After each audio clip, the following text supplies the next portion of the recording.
Avoir un parent toxique, c'est vivre l'enfer au quotidien. Dans cette vidéo, on va voir ensemble si oui ou non tu fais partie de ceux qui ont un parent toxique. Bonjour, c'est Cathy. Pour ceux qui ne me connaissent pas, j'aide les personnes à développer leur plein potentiel, à devenir la meilleure version d'elles-mêmes. Bienvenue à toi sur ma chaîne. Alors aujourd'hui, je vais te donner les signes qui peuvent t'éclairer à savoir si tu as un parent toxique ou non. Mais avant de commencer, je tiens juste à préciser que d'un point de vue holistique, nous avons choisi avant l'incarnation nos parents. Nous avons choisi de vivre ces expériences, aussi difficiles ou douloureuses soient-elles, avec eux, pour pouvoir évoluer, pour pouvoir grandir et pour pouvoir apprendre. Alors, le premier signe qui montre que tu as un parent toxique, c'est l'infantilisation.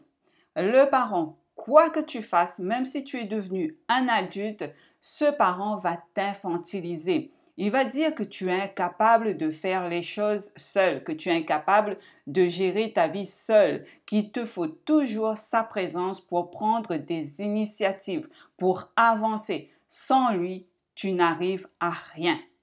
L'infantilisation est dure à supporter car on a toujours en fait cette impression d'échec dans sa vie et cela entraîne aussi un gros manque de confiance en soi.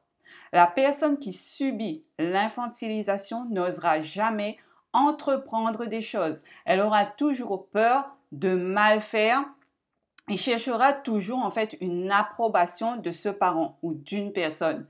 Elle n'aura jamais confiance en ses choix personnels. Elle agira toujours en accord avec ce que les autres disent. Le deuxième signe, c'est le cumul d'échecs amoureux.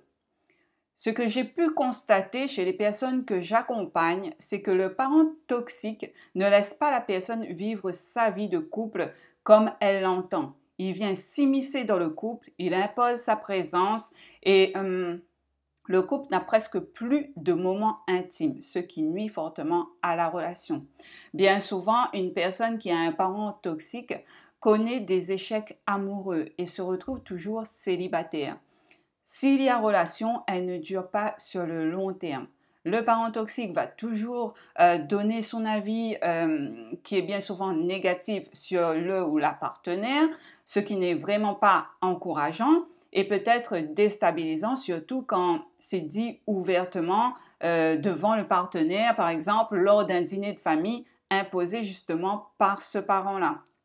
On a l'impression en fait que le parent toxique souhaite s'accaparer ta vie en gros. Même ta relation de couple, tu as l'impression de faire un couple à trois.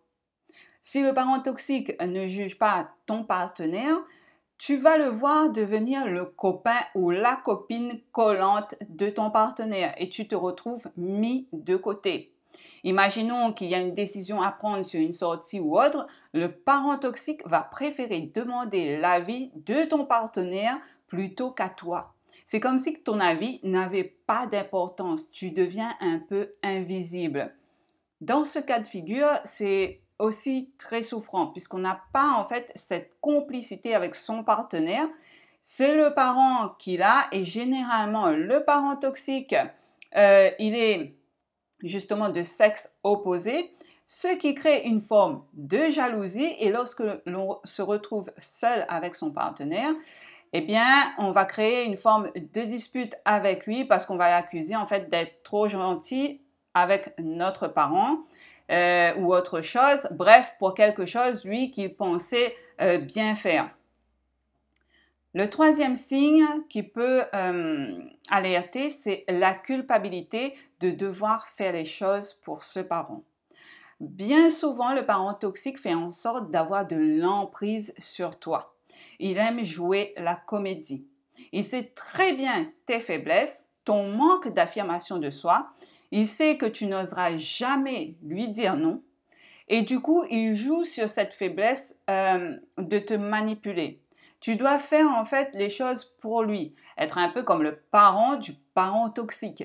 Il t'oblige en fait avec ruse à t'occuper de lui, à prendre ses responsabilités.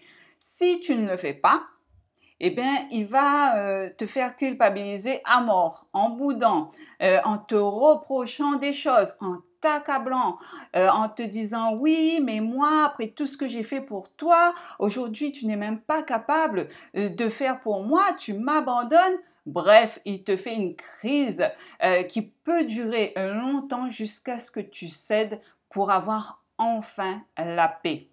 Bien souvent, ce que je constate avec les personnes qui portent justement le lourd fardeau du parent toxique, c'est qu'ils ont les épaules larges ou souffrent tout le temps de mal de dos, mal aux épaules, dans le haut du corps.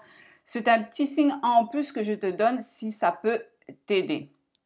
Voyons maintenant le quatrième signe du parent toxique.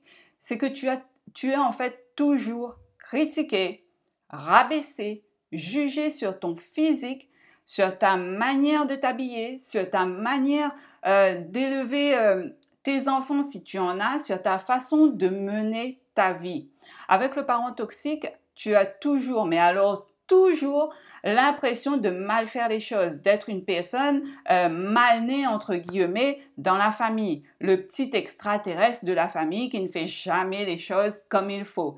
Tu es toujours comparé à la fratrie, aux frères, aux sœurs qui, eux, ont réussi et pas toi.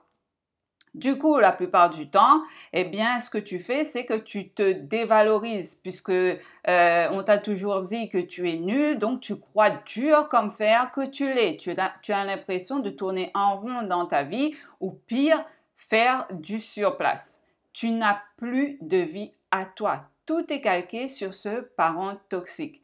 Généralement, pas tout le temps, mais généralement, ce même parent toxique pour toi l'est aussi dans son couple avec son partenaire. Bien souvent, ces relations amoureuses n'étaient pas glorieuses. Et soit il est célibataire car il n'arrive pas à trouver quelqu'un qui peut supporter sa toxicité, soit il est en couple, mais le partenaire souffre et subit en silence. Donc voilà pour ces 4 signes pour savoir si tu as un parent toxique. Si tu as besoin d'un conseil, n'hésite pas à prendre rendez-vous avec moi. Le lien est dans la description de la vidéo. N'oublie pas de t'abonner à ma chaîne, à me mettre un petit like, un petit commentaire pour me dire si ce sujet te parle. Et moi, je te dis à très vite pour une prochaine vidéo. Prends soin de toi.